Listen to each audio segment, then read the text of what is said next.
এই ফাইলটা ওপেন করলাম। ওপেন করার পরে যে জিনিসটা দেখতে পাচ্ছি সেটা হচ্ছে যে প্রত্যেকটা জায়গায় হেডিং দেওয়া। আমি প্রথমে এটা খেয়াল করি নাই, বাট আমি যেহেতু সবসময় হেডিংটা এই জায়গা থেকে ফলো করি, আমি দেখতে পাচ্ছি যে ইচ অ্যান্ড এভরি লাইনেই হচ্ছে হেডিং দেওয়া। সো এটা তো হওয়া উচিত না।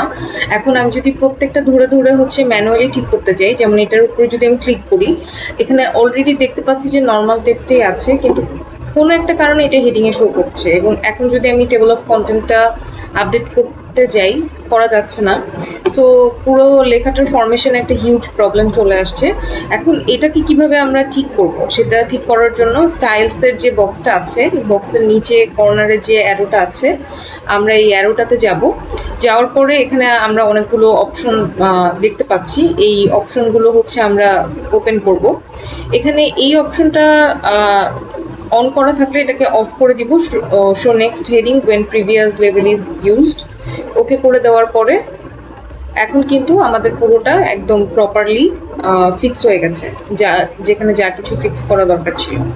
সো আমি আরেকবার অপশনটা শো করছি। এখানে যাব, এখানে যাওয়ার পরে অপশনসে ক্লিক করব। ক্লিক করার পরে এখানে শো টেক্সটের যে অপশনটা চুজ করা ছিল সেটাকে আমরা সিলেক্ট করব না, সেটাকে রিমুভ করে দিব। দিয়ে ওকে করলে এটা একবারে একটা ক্লিকই পুরোটা ফাইল ফিক্স হয়ে যাবে।